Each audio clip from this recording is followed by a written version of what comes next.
Assalamualaikum warahmatullahi wabarakatuh. Kami dari kelompok 11 akan mempresentasikan materi tentang pendidikan anak berbakat yang beranggotakan Aprilia Dinda Surya, Fitri Rafika, Melinda, dan Syarah Nakia. Materi pertama mengenai batasan keberbakatan akan dijelaskan oleh Aprilia Dinda Surya. Batasan keberbakatan secara umum, anak berbakat itu memiliki kemampuan yang unggul sehingga mampu memberikan prestasi yang tinggi. Menurut Martinson, anak berbakat adalah anak yang diidentifikasi mempunyai bakat yang menonjol sehingga memberikan prestasi yang tinggi. Menurut Coleman, anak berbakat adalah anak yang tingkat intelijensinya jauh di atas rata-rata, yaitu IQ 120 ke atas. Menurut teori three-dimensional model atau three-ring conception, yaitu teori oleh Renzulli mengenai keberbakatan, ia menjelaskan bahwa terdapat 3 dimensi yang saling berkaitan mengenai keberbakatan, yaitu kecakapan di atas rata-rata, kreativitas, dan komitmen pada tugas. Istilah-istilah yang biasa digunakan untuk anak yang memiliki kemampuan unggul diantaranya yaitu anak normal, anak cerdas, anak cemerlang, anak superior, anak supernormal, anak berbakat, anak jenius, anak gifted and talented, dan super. Klasifikasi anak berbakat ada 4. Yang pertama, anak jenius yang memiliki IQ lebih dari 180. Anak dalam kelompok ini memiliki kecerdasan yang sangat luar biasa. Bakat dan keistimewaannya telah tampak sejak kecil. Misalnya, sejak umur 2 tahun, mereka sudah dapat membaca, dan umur 4 tahun, mereka bisa menguasai bahasa asing.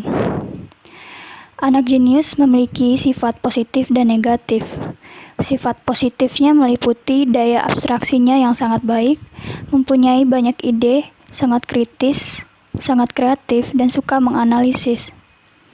Sedangkan sifat negatif anak jenius meliputi egosentris, temperamental, tidak mudah bergaul, senang menyendiri, sulit menerima pendapat orang lain. Klasifikasi anak berbakat yang kedua yaitu gifted yang memiliki IQ 140 hingga 179. Anak dalam kelompok ini bakatnya sudah tampak sejak kecil dan memiliki prestasi yang melebihi teman sebayanya. Anak gifted diantaranya memiliki karakteristik meliputi mempunyai perhatian terhadap sains, serba ingin tahu, imajinasinya kuat, senang membaca, dan senang mengoleksi sesuatu. Klasifikasi anak berbakat yang ketiga yaitu sangat superior, IQ 130 hingga 139.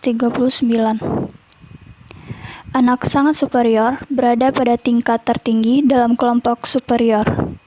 Umumnya tidak ada perbedaan yang mencolok dengan kelompok anak superior. Klasifikasi yang terakhir yaitu anak superior dengan IQ 120 hingga 129. Anak superior memiliki prestasi belajar yang cukup tinggi dibandingkan dengan teman-teman sebayanya. Ciri-cirinya, mereka pandai dalam membaca dan berhitung, pembendaharaan bahasanya luas, cepat memahami dibandingkan anak-anak yang termasuk kelompok pandai, serta kesehatan dan ketahanan fisiknya pun lebih baik dibanding anak-anak normal. Ciri-ciri anak berbakat. Anak-anak berbakat cenderung memiliki kelebihan yang menonjol dalam kosakata dan menggunakannya dengan baik. Mereka kaya akan informasi, cepat dalam menguasai pelajaran, cepat dalam memahami hubungan antar fakta, mudah memahami dalil-dalil dan formula. Mereka juga memiliki kemampuan analisis yang tajam. Mereka gemar membaca dan peka terhadap situasi yang ada di sekelilingnya. Anak berbakat kritis dan memiliki rasa ingin tahu yang sangat besar. Anak-anak berbakat dapat berkontribusi pada pengembangan penemuan dan produksi yang memiliki dampak lebih besar pada pengembangan masyarakat jika bakat mereka didukung dengan pelatihan dan sesuai dengan kebutuhannya. Anak berbakat memiliki perasaan kesejahteraan yang lebih rendah dibanding anak yang normal. Anak berbakat berkinerja tinggi menunjukkan kesejahteraan psikologis dibanding anak yang normal. Di sini orang tua dapat mendukung dan mendorong kemampuan khusus anak-anak berbakat. Selanjutnya saya akan menjelaskan tentang etiologi pendidikan anak berbakat. Istilah anak berbakat ini belum memiliki definisinya secara tunggal. Sebutan lain dari anak berbakat ini yaitu gifted child, genius, bright, kreatif, talented, anak superior, ataupun anak supernormal. Ciri khusus dari anak berbakat ini yaitu memiliki kecerdasan yang lebih tinggi daripada anak-anak normal diukur dengan alat ukur kecerdasan yang sudah baku.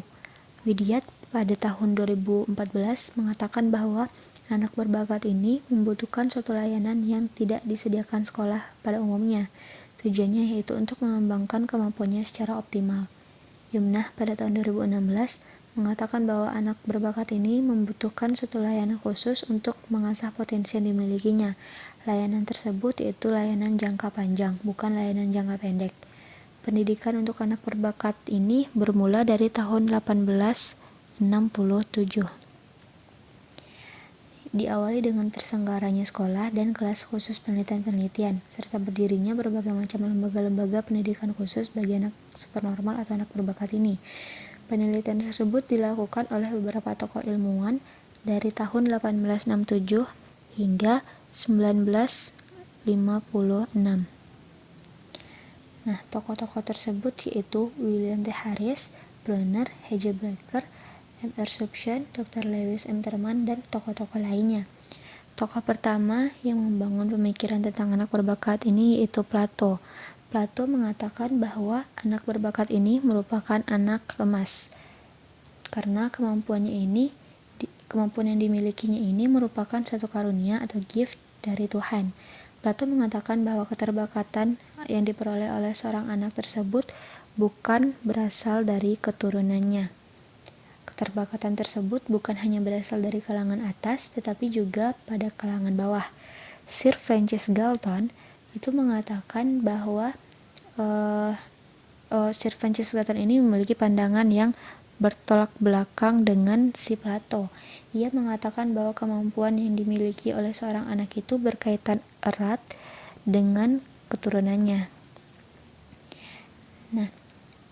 Namun ia tidak menyampaikan bahwa adanya kondisi-kondisi dari lingkungan yang berperan besar dalam memunculkan potensi keterbakatan yang ada dalam diri seseorang pada potensi intelektualnya, yaitu keinginan kuat dari diri sendiri dan keinginan untuk bekerja keras. Pendidikan luar biasa ini telah berkembang pesat di Indonesia. Hal ini dapat terlihat dari adanya SLB di seluruh wilayah Indonesia, termasuk SLB untuk anak berbakat ini. Anak-anak berbakat ini dapat dikatakan sebagai anak yang paling tidak beruntung karena potensi yang dimilikinya ini tidak dapat berkembang secara optimal. Maka kita telah menyia-nyiakan kemampuannya tersebut. Sekian dari saya. Baiklah, saya akan menjelaskan materi tentang identifikasi, diagnostik, dan asesmen untuk anak berbakat. Di sini, identifikasi anak berbakat hendaknya diawali dengan memahami karakteristik dari keberbakatan itu sendiri. Apabila karakteristik keberbakatan itu ditelah kembali, akan erat kaitannya dengan kemampuan intelektual. Oleh karena itu, merupakan cara yang logis jika identifikasi anak berbakat diawali dengan pengujian kemampuan intelektual. Beberapa kemungkinan teknik identifikasi anak berbakat yang dapat dilakukan di sekolah seperti: yang pertama, penggunaan tes kecerdasan. Penggunaan tes kecerdasan untuk keperluan identifikasi dapat dilakukan melalui dua tahap, yaitu tahap penjaringan dan tahap seleksi. Tahap penjaringan dapat dilakukan secara kelompok dengan menggunakan tes kelompok. Dari tahap itu diharapkan ditemukan anak yang teridentifikasi berbakat. Secara intelektual, anak yang digolongkan ke dalam anak berbakat adalah anak yang memiliki IQ 130 ke atas. Setelah tahap penjaringan, tahap berikutnya adalah tahap seleksi, di mana untuk tahap seleksi ini dapat dilakukan melalui tes individual agar memberikan hasil penelitian yang lebih teliti cermat, dan akurat. Wechsler Intelligence Scale for Children atau WISC adalah tes kecerdasan individual yang dapat digunakan untuk mengidentifikasi keberbakatan. Selanjutnya, studi kasus. Identifikasi anak berbakat dengan menggunakan teknik studi kasus dilakukan dengan jalan menghimpun berbagai informasi tentang si anak dari berbagai sumber, baik orang tua, guru, teman sebaya, atau pihak yang dianggap mengetahui keadaan si anak. Humer dan Colquhoun pada tahun 1995 dalam Colquhoun dan Kaufman pada tahun 2009 mengemukakan 8 identifikasi untuk anak berbakat. Yang pertama, pengukuran mengenai keberbakatan melebihi konsep yang sempit. Yang kedua, strategi identifikasi tepat dan terpisah. Yang ketiga, instrumen dan strategi yang reliabel dan valid dibutuhkan dalam keberbakatan. Yang keempat, instrumen yang tepat digunakan untuk underserved population atau populasi yang dilayani. Yang kelima, setiap anak dilihat secara individu, dikenali pada skor tunggal pada tes pengukuran. Yang keenam, pendekatan multiple measurable atau multiple kriteria. Yang ketujuh, apresiasi ditunjukkan pada nilai dari kasus setiap individu dan keseimbangan kombinasi pengukuran. Dan yang terakhir, identifikasi dan penempatan yang didasarkan pada kebutuhan individu dan kemampuan dibandingkan dengan jumlah individu. Selanjutnya ada diagnostik untuk anak berbakat. Ada beberapa diagnostik untuk mengemukakan apakah anak itu berbakat atau tidak, seperti yang pertama, anak itu mengalami disinkronisasi. Yang kedua, ketidaksinkronan dalam perkembangan. Yang ketiga, perilaku yang menyimpang dari pola umum atau pola yang biasanya. Yang keempat, prestasi yang tidak seimbang dari anak berbakat dan berbuntut pada kefrustasian, agresivitas, penarikan diri, dan isolasi, serta perasaan mudah tersinggung. Yang kelima, kesulitan bermain dengan teman-teman sebaya. Yang keenam, berimajinasi tinggi, dan yang terakhir yaitu pola pikir superior. Selanjutnya, asesmen untuk anak berbakat. Asesmen untuk anak berbakat direkomendasikan oleh Farke pada tahun 1989. Ada 4 teknik. Yang pertama, screening. Screening di sini bertujuan untuk mencari potensi indikator dari kemampuan si anak. Yang tujuan kedua yaitu untuk memperoleh data. Tujuan yang ketiga, menetapkan kelompok talent. Dan tujuan keempat untuk menentukan kebutuhan program baru yang akan dirancang. Alat ukur yang digunakan di sini bisa nominasi yang dilakukan oleh guru, orang tua, dan individu. Bisa melalui tes IQ kelompok, tes prestasi, ranking, dan penghargaan. Yang kedua ada identifikasi. Identifikasi di sini bertujuan untuk mengumpulkan data yang lebih mendalam, menyesuaikan individu dengan program yang akan dirancang maupun yang telah dirancang, dan untuk menetapkan penempatan. Alat ukur yang digunakan bisa mengacu pada tes IQ individual, portofolio. Yang ketiga ada program perencanaan atau perencanaan program. Di sini bertujuan untuk menentukan bagaimana dan apa dari pengajaran yang akan dilakukan. Alat ukurnya dapat berupa observasi pada tes penempatan, inventori gaya belajar, dan minat. Yang terakhir ada evaluasi. Evaluasi mengukur keberhasilan program dan individu. Alat ukur yang digunakan dapat berupa hasil tes, survei, wawancara, dan observasi. Sekian materi dari saya. Selanjutnya yaitu tentang materi dampak keberbakatan dari segi psikologi sosial, emosional, dan pendidikan. Menurut Suci Hati Sumantri tahun 2007 mengemukakan masalah-masalah dan dampak keberbakatan. Yang pertama yaitu ada masalah dan dampak bagi individu. Kecepatan perkembangan kognitif yang tidak sesuai dengan perkembangan dan kekuatan fisik sehingga terjadi kesenjangan di antara keduanya dapat menimbulkan perasaan tidak kuat pada diri anak. Perasaan semacam ini dapat mendorong anak tidak peduli terhadap kegiatan fisik kelompok sehingga dapat menimbulkan frustasi, kecewa, dan tidak puas terhadap kehidupan kelompok sebayanya. Selanjutnya itu ada perkembangan kognitif anak berbakat yang lebih cepat dari teman sebayanya yang menimbulkan kebosanan terhadap pengajar reguler, kesulitan kehubungan sosial dalam kelompok seusia, sulit berkonformitas dalam kelompok, frustasi karena harus menunggu kelompok. Kondisi seperti ini akan menimbulkan kesulitan penyesuaian diri terhadap anak yang berbakat. Selanjutnya itu ada kemampuan anak berbakat dalam menyerap dan memahami informasi yang tidak diimbangi dengan perkembangan emosi dan kesadaran menimbulkan ketidakstabilan pada perkembangan emosinya. Kondisi perkembangan ini akan membuat individu rawan terhadap kritik, bersikap sinis dalam menentukan nilai sendiri dan tujuan yang tidak realistik. Yang kedua yaitu ada masalah dan dampak bagi keluarga. Yaitu masalah dan dampak bagi keluarga ini dalam menghadapi anak yang berbakat, orang tua harus menunjukkan sikap yang memahami, peduli terhadap pikiran dan perasaan anak, bersikap terbuka, serta memberi peluang kepada anak untuk mengekspresikan dirinya.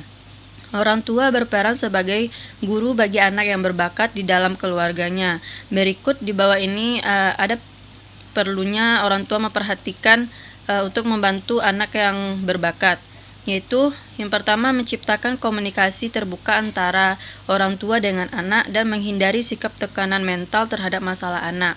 Yang kedua yaitu memberikan kesempatan seluas-luasnya kepada anak dalam menghadapi masalah. Yang ketiga yaitu menyertakan anak dalam kegiatan orang tua agar wawasannya semakin bertambah. Yang keempat, memperhatikan kebutuhan utama anak. Yang kelima, mengikuti perkembangan anak. Selanjutnya itu ada masalah dan dampak bagi masyarakat, yaitu masalah dan dampak keberbakatan bagi kehidupan masyarakat ini terletak dalam isu dalam perlakuan terhadap anak yang berbakat yang diberikannya, terutama pada layanan pendidikan yang diperolehnya. Masalah keberbakatan membawa dampak terhadap pengambilan kebijaksanaan dalam pendidikannya. Selanjutnya itu ada masalah dan dampak bagi penyelenggaraan pendidikan, yaitu perbedaan program pendidikan pada anak yang berbakat bukan sekadar berbeda, tetapi secara kualitatif memang menghendaki perbedaan walaupun tidak berarti harus terpisah dari anak yang biasanya. Perbedaan yang kualitatif ini mutlak perlu karena anak berbakat ini memiliki karakteristik, kebutuhan, dan permasalahan yang beda dari anak-anak pada umumnya. Pengembangan program pendidikan untuk anak yang berbakat akan berbagai pertimbangan aspek yang itu filosofi, tujuan pendidikan, isi kurikulum, dan proses belajar mengajar. Keunikan karakteristik dan kebutuhan peserta didik harus dipertimbangkan dalam mengembangkan program pendidikan bagi anak yang berbakat. Selanjutnya yaitu tentang intervensi dan bantuan pendidikan. Yaitu Freda tahun 2016 mengungkapkan beberapa teknik intervensi bagi anak yang berbakat. Yang pertama yaitu intervensi dan bantuan pendidikan. Melalui pengembangan kurikulum yang berdiferensi dan cara-cara yang memungkinkan terwujud bakat-bakat siswa, maka keberbakatan muncul dengan sendirinya dalam bentuk prestasi dan karya-karya mereka. Kurikulum berdiferensi ini dikembangkan dari kurikulum adanya pengalaman belajar khusus melalui kurikulum yang berdiferensi melalui materi. Proses dan produk belajar dapat mengoptimalkan bakat dan minat anak secara optimal. Yaitu ada 3 karakteristik mengenai pendidikan khusus pada kemampuan dan bakat yang spesifik. Yang pertama yaitu ada kurikulum yang dirancang untuk mengakomodasi kemampuan kognitif siswa. Yang kedua yaitu strategi instruksi yang diberikan konsisten dengan pembelajaran siswa pada kemampuan yang di atas rata-rata pada bagian isi dari kurikulumnya. Yang ketiga yaitu ada penyusunan administrasi memfasilitasi instruksi pada kelompok. Yang keempat, ada umumnya rencana yang dikembangkan untuk membantu mengoptimalkan pengembangan bakat ini dan minat ini secara optimal adalah diberikannya tambahan pengalaman pembelajaran, namun siswa tetap berada dalam kelas yang sesuai dengan usia kronologis mereka. Yang kedua yaitu ada anak berbakat dan program percepatan belajar. Secara konseptual, pengertian percepatan belajar ini yaitu akselerasi adalah kemajuan yang diperoleh dalam program pengajaran pada waktu yang lebih cepat atau usia yang lebih muda daripada yang konvensional yaitu reguler. Tujuan dari program ini adalah untuk memberikan pelayanan pendidikan bagi siswa yang memiliki kemampuan dan kecerdasan yang luar biasa dalam mewujudkan kemampuan mereka secara optimal, agar mereka dapat mengembangkan kemampuan berpikir serta pengembangan kreatif yang siswa. Memberi kesempatan kepada siswa untuk dapat menyelesaikan program pendidikan secara cepat memacu mutu diri siswa untuk meningkatkan kecerdasan spiritual, intelektual, dan emosional secara seimbang. Yang terakhir itu ada board terapi. Menurut Linda tahun 2014, mengemukakan bahwa terapi adalah suatu metode untuk membiasakan anak melakukan perilaku yang diinginkan atau yang ingin diubah dengan memberikan penjelasan mengenai perilaku yang sebaiknya dilakukan dan tidak dilakukan agar anak mengerti makna perilaku tersebut.